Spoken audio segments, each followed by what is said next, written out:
ماریوپۆلی ئوکرانیای نیشان دەدەن.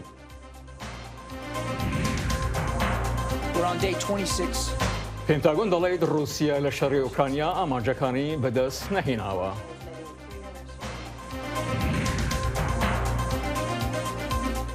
خەڵکی کورد لە سەرانسەری جیهانێ بە چالاکیان جیاواز جەژنە نەورۆزێ پیرۆز کرد.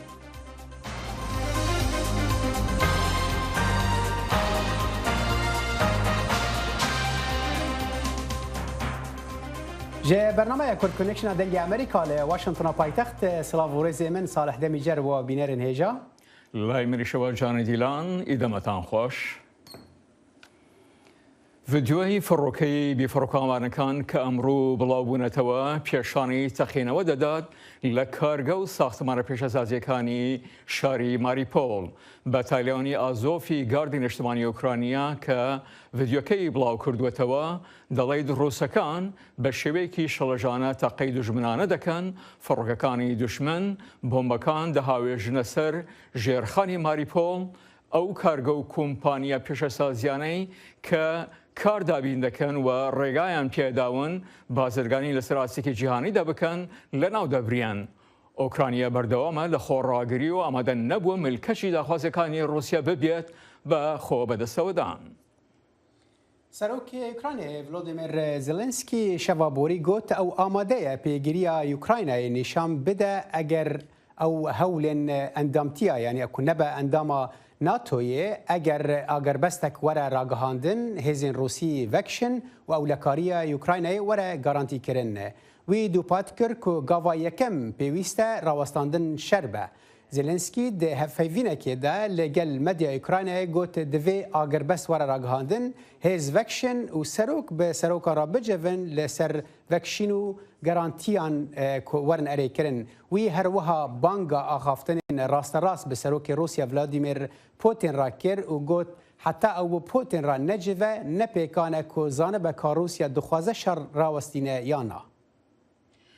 جو بایدن سەرۆکی ئەمریکا هۆشداریدا لە ئەگەری ئەوەی رووسیا هێرشی ئینتەرنێتی لە دژی بەرژەوەندەکانی ئەمریکا ئەنجام بدات و یاخۆت چەکی بیۆلۆژی یان کیمیاوی لە ئوکرانیا بەکاربهێنێت لە کاتێکدا هێرشەکانی رووسیا بۆ سەر ئوکرانیا لە مانگێک نزیک دەبێتەوە. بەڵام خاڵەکە ئەوەیە کە ئەو توانای هەیە هێشتا بەکاری نەهیناوە. بەڵام وەکو بەشێک لە یاریەکەی وەکو هۆشداریمدا لە چالەکی ئینتەرنێتی زیان بەخشەکانیان ئەمڕۆ بەڕێوەبەراتیەکەم هۆشداریەکی نوێی بڵاو کردەوە لەسەر بەنەمای پەرەسەندنی زانیاریەکانی رووسیا لەوانەیە پلانی هێرشی سایبەری یان ئینتەرنێتی لە دژی ئێمە ئەنجام بدات. کاربەدەستانی لەشکری وڵاتە یەکگرتووەکان لە ڕۆژی دووشەمەوتیان لە کاتێکدا رووسیا هەوڵەکانی چڕ دەکاتەوە لە بۆمبارانکردنی شاری بەندەری ماریۆپۆل بوو ئەوەی خۆی بەدەستەوە بدات لەلایەکی ترەوە هێرشەکەی لە ناوچەکانی تردا تێک چووە. جان کێربی وتەبێژی پێنتاگۆن وتی ئێمە لە 26مین ڕۆژ داین و پرۆسەکان بەڕوونی زۆریان بە ئامانجەکانی بەدەست نەهیناوە یان نزیک هەموو ئەو ئامانجانەی کە ئێمە باوەڕمان وایە نەیان ویست بەدەست بهێنن. ئەوان هێشتا لە دەروەی کیێڤ، لە دەروەی خارکێڤ، لە دەروەی جێهرنیێڤ گیریان خواردووە و ڕووسەکان لە دوو ڕۆژی ڕابردوودا ژمارەی فڕینی فڕۆکە لەشکرەکانیان بۆ سەر ئوکرانیا زۆرتر کردوێتەوە. وەزارەتە بەرەڤانیە رووسیا ئیرۆ سێشەمێ هەندوێنەیەن دن یەن هەلیکۆپتەرین خۆیان شەر KA-52 لە یوکرانیای نیشاندان. پێفداری وەزارەت ئیگۆر کۆناشینکۆف گوت هەلیکۆپتەرین ئێریشکەر یەن رووسی نه تانکین یوکرانی و هەفت عەرەبەیین بە گوهستنا سەربازان کردن ئارمانج. ئێریشین رووسیای لە دژی یوکراینای و دەرباسی هەفتەیە چاران دەبن بە بەرفرەهی ساربوونە و هەن باژارên مەزن کۆنترۆل نەکردنە لێ وێرانیەکە مەزن لە ناوچەیەن سڤیل ئەنجام دانە. هێرشەکانی رووسیا بۆ سەر شارەکانی ئۆکرانیا لە کاتێکدا پێدەنێتە هەفتەی چوارمیەوە هەروە بەردەوامە نەتەوەی گرتوەکان دەڵێت ئێستاکە 10 ملیۆن کەس لە دەرەوە و ناوەوەی ئۆکرانیا ئەوارە بوونە. جو بایدن سەرۆکی ئەمریکا لەم هەفتەیە کە دێت سەردانی ئەوروپا دەکات بۆ ئەوەی لەگەڵ هاوپەیمانان کۆیتەوە بۆ تاوتوێکردنی تەنگەژەکە. وەزارەتی بەرگری رووسیا هەموو یانانەی بڵاو کردەوە. فڕۆکەی S-35 رووسیا لە کاتی شەڕدا نیشان دەدەن.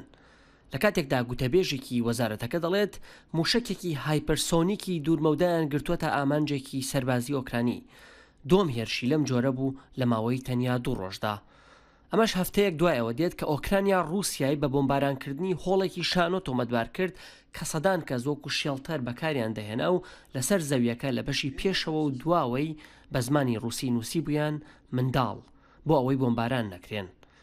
گوتەبێژێکی وەزارەتی دەرەوەی رووسیا ئەمەی بە درۆ ناوبرد، بەڵام ئەمە ناکۆکە لەگەڵەوەی کارمەندانی تەندروستی ماریۆپۆڵ چەند هەفتەیەکە دیویانە کە بەردەوام بوون لە هەوڵەکانیان بۆ پاراستنی ژیانی خەڵکی. سەرۆکی ئۆکرانیا ڤۆلۆدیمیر زێلەنسکی دەڵێت ئابلوقەدانی ماریۆپۆڵ لەلایەن رووسیاوە لە مێژوودا وەکو بەڵگەی تاوانی شەڕ دەمێنێتەوە. ئەمریکا لە ڕێگەی سەرۆکمان و هاوپەیمانەکانمانەوە لە ناتۆ پابەندە بەم هەوڵی ئۆکرایناوە بۆ ڕاگررتنی پوتین. سێری ئەو شتە ناهومێتکەرانە بکە ئەنجامیان دەدات کوشتنی خەڵکی مەدەنی و منداڵ بۆ خاتری خوا. بەهۆی ئەمەوە بۆ هەمیشە ناوی لە مێژوودا بە لەکەداری دەمێنێتەوە. بەرپرسی ڕێکخراوی کۆچبەرانی نەتەوە یەکگرتوەکان فیلپ گراندی لە تویتێکە ئەم هەفتەیە گوتی شەڕی ئۆکرانیا بۆتە خۆی ئاوارەبوونی زیاتر لە 10 ملیۆن کەس. ئەمەش واتە لە هەر 4 ئۆکرانیەک کەسێکیان ئاوارن. دوای پاڵمان و فشارێکی زۆر سەرۆک بۆتە خاوەنی هەڵوێستی ئەمڕۆی. ئەوە کۆنگرێز بوو کە سزە ئابوووریەکانی خستە سەر رووسیا وەکو قەدەغەکردنی کڕینی نەوتی رووسیا چەکی بۆ ئۆکرانیا دابین کرد و ئەو پاکێجەی کۆمەکردنی پەسەند کرد کە 2 هەفتە پێش ئێستا دەنگم پێدا و بڕەکەی 13 ملیار دۆلارە. تا ئێستا ئیداری بایدن تەنیا 1 ملیاری لەو پارەیە خەرج کردووە. خۆپیشاندان دژی شەڕی رووسیا بەرامبەر ئۆکرانیا لە دنیادا ئەنجام دەدرێت بە مۆسکۆشەوە کە پۆلیس خۆپیشاندەران دەستگیر دەکات و بە ڤان دووریان دەخاتەوە.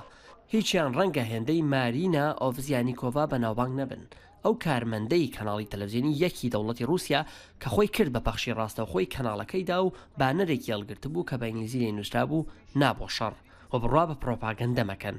بە ڕووسی لێ نووسرا بوو درۆت بۆ دەکەن. دەمتوانی نیشانی دنیای دەرەوەی بدەم کە ڕووسەکان دژی ئەم شەڕن.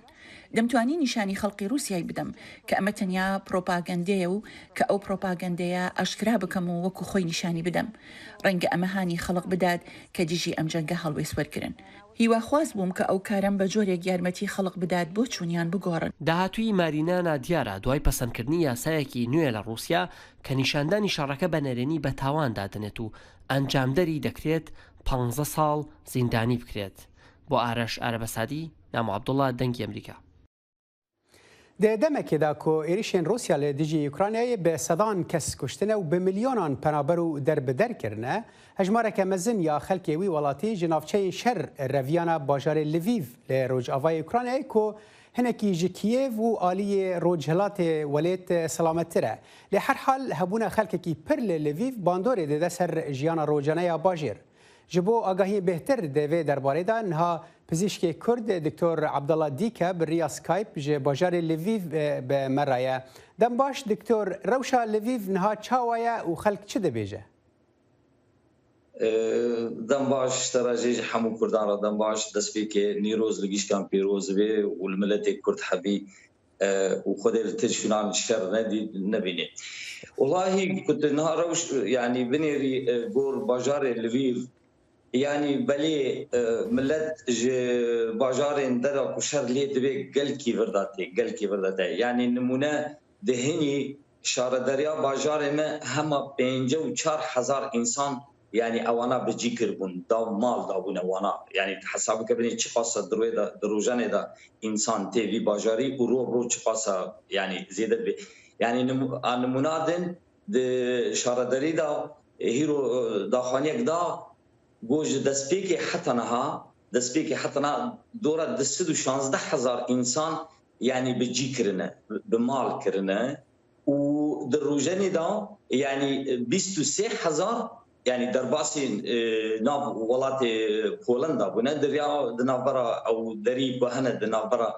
bajarê Lviv da û Polanda da. Tu wekî din ku tu lê dinêrî berê aramiyak heye bes lê tiştê hene yani mesela nimûne dîsa hîro yani va 24 Diktor yani aramî tenê diyara wê têra xelkê nekê rast e aramî gelek baş e tiştê herî girîng ku aramî silametiya xelkê hebe lê ئەو هەژمارێن مەزنێک کو دەبێژین لە باژارێکی وەک لڤیڤ بەرێژی خەلکێوی باژاری هەیە یعنی چ قاس ئەم ببێژن ژیانە ڕۆژانەکە خستیە بن باندۆرە خوا کردین فرۆتان چون و هاتن ینی ڕەوشنێکی ئالۆزی چێ نەبووە؟ او آلوزی تنگبون یعنی تنه نا تداری سوپرمارکتی یعنی پیودی جیانی هنه یعنی داری دکری تینی آب هیا الکتریک هیا اینترنت هیا تلفن هیا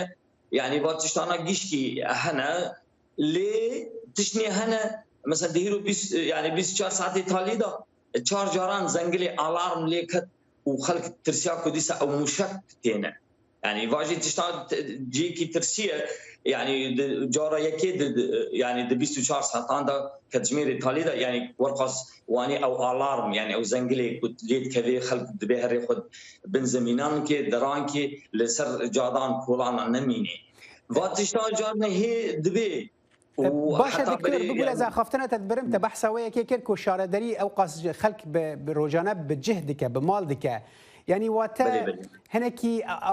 او ترسنين اكو كرنجا لفيف جي ورا ايريشكرن تشجاليه افيتنا مشكان دابي كوتاجينها بحثا ويكر يعني او ترسنين اكو حتى شاردري وها بشراس بي ومالا بده خلكي شاردري كارتي قلكي يعني قلكي مزنه قوره يعني مزنه جبرتشي يعني هند بيجي جور اخاندنا يعني راغاندنا كوهيرو هاتي وشاندن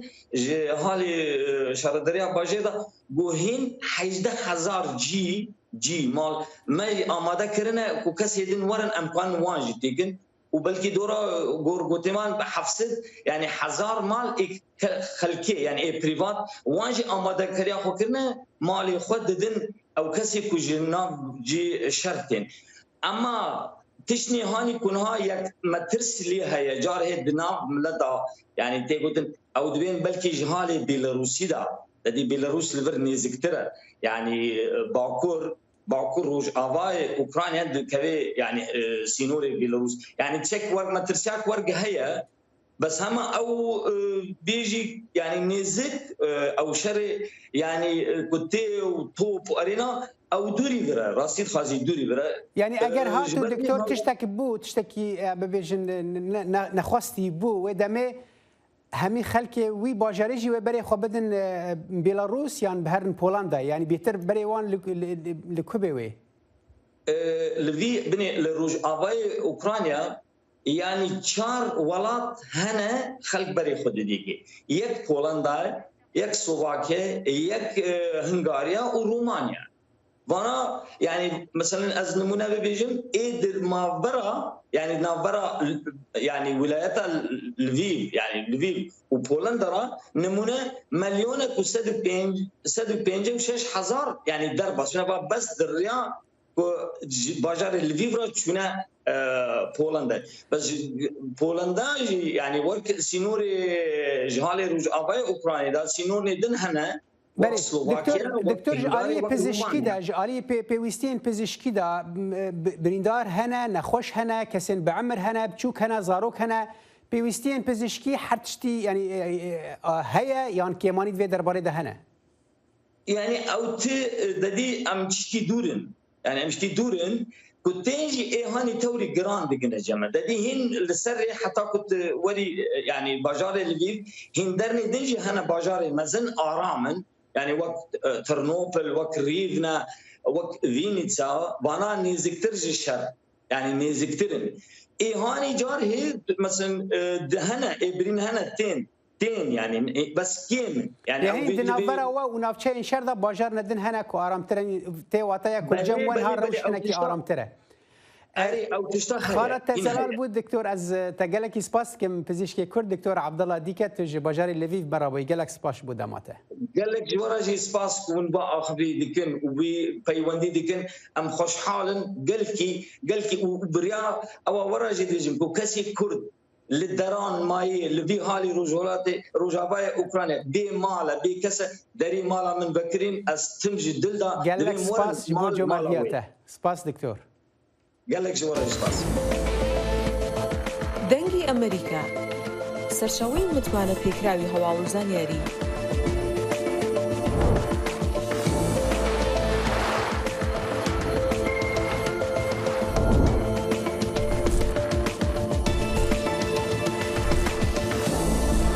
لە ماڵپەڕ و تۆڕە کۆمەڵایەتیەکانی دەنگی ئەمریکاوە ئاگاداری هەواڵ و گۆڕانکاریەکانی جیهان بە.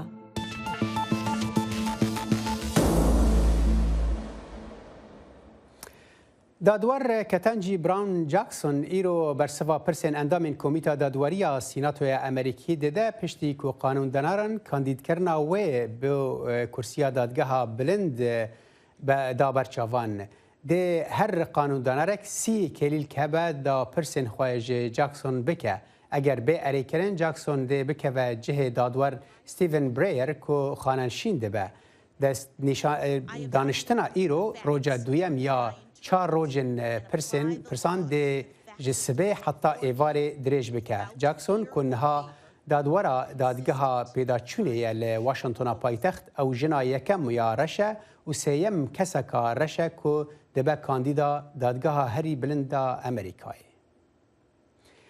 خلک کرد لگندو باجار و هرمین خواه لعراق، ترکیه، ایران و سوریه و تواهی روندن کرد لسرانسری جیهان جشن نوروز 2022 به شاهی و چالاکی جواز پیروز کرد. مهن دیمن نوروز ده هجمارک باجار کردان دناف دجی حلبجه دیاربکر و قامشلو جوار آماده کرنه ام به هفرالی تماشا بکن.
Hazırlığımız için örgütleyici kurumlarımızı sahneye çağırıyorum Nevruz'da. Örgütleyici kurumları sahneye alıp ortak metnimizi okuyacağız.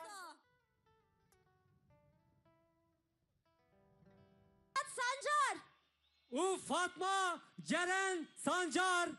Hepinizin Nevruz'unu, hepimizin Nevruz'unu gönülden, kalpten kutluyorum.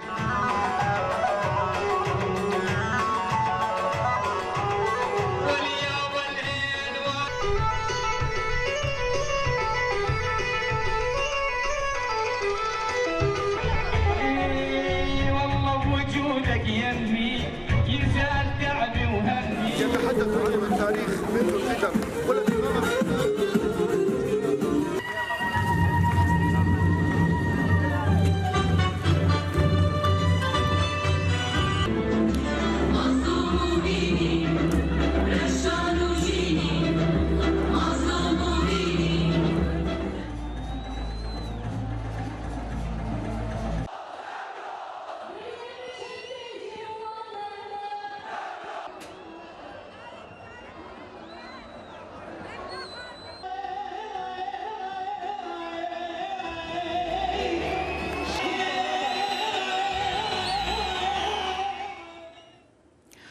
سەرەڕای ئەو بارانە ئاسایی و ئەو بارودۆخەنە هەموارانە لە هەموو بەشەکانی کوردستان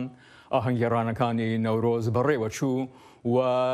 تا مانگێک کورد لە کەشی نەوروزدا دەژێت. دڵشاد ئەنوەر پەیامنێری دەنگی ئەمریکا لە دەڤەری گەرمیان لە کەرکووکەوە لەگەڵماندایە تا بزانانی ئاهەنگەکانی نەوروز بە چ شێوەیەک بەڕێوە چوون.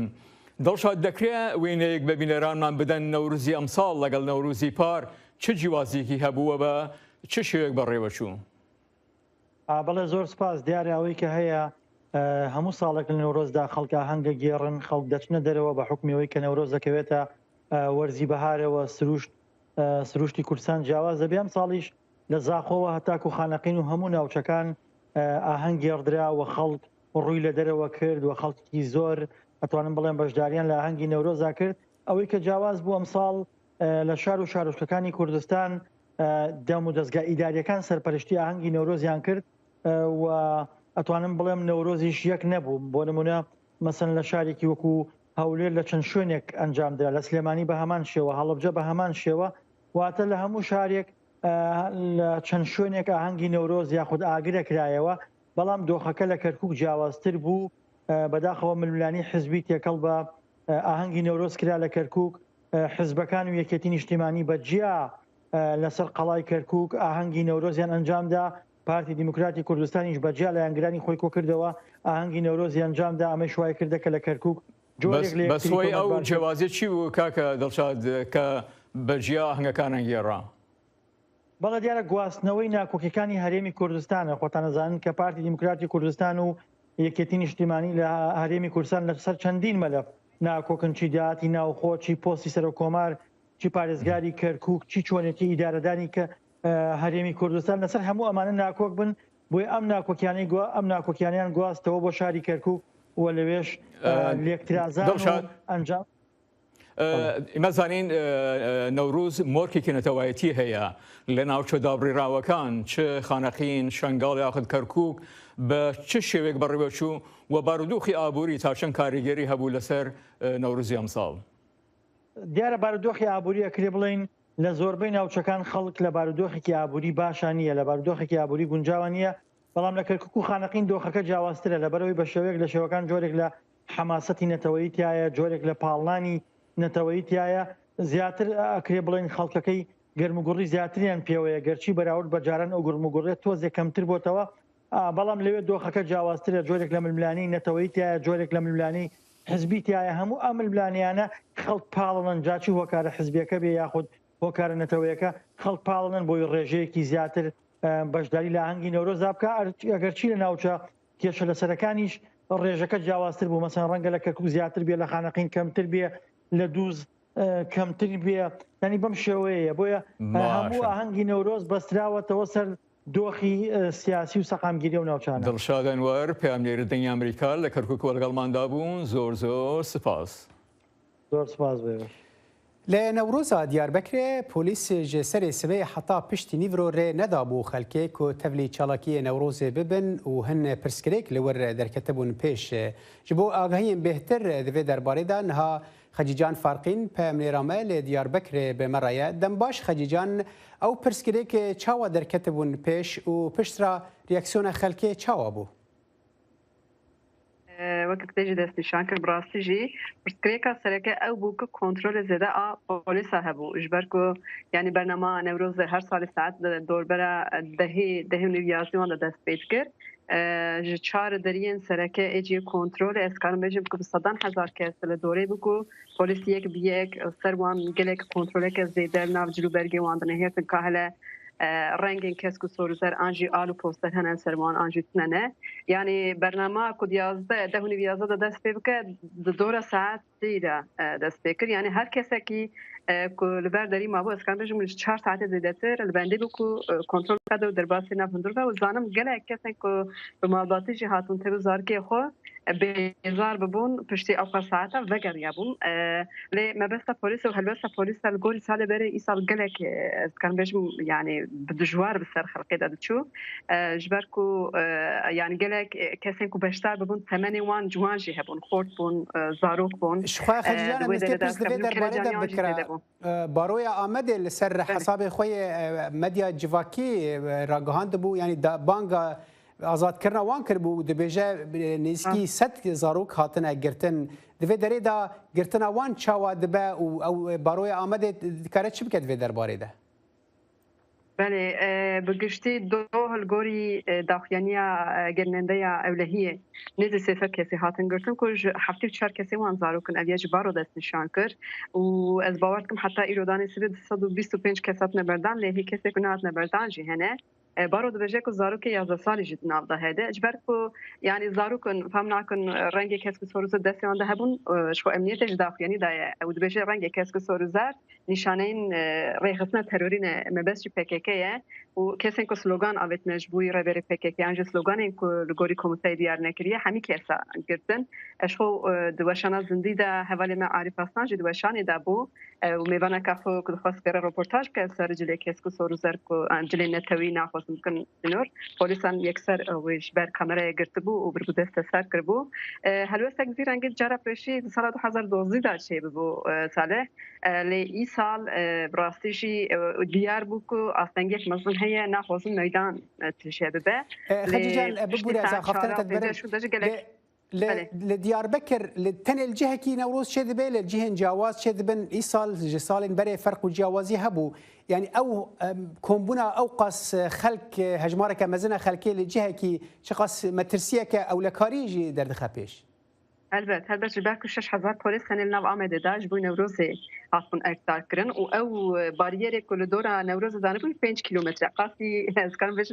درجه کلا دیار بکری استنگی باریر دانه بو کج بو کنترل کساته کن هندر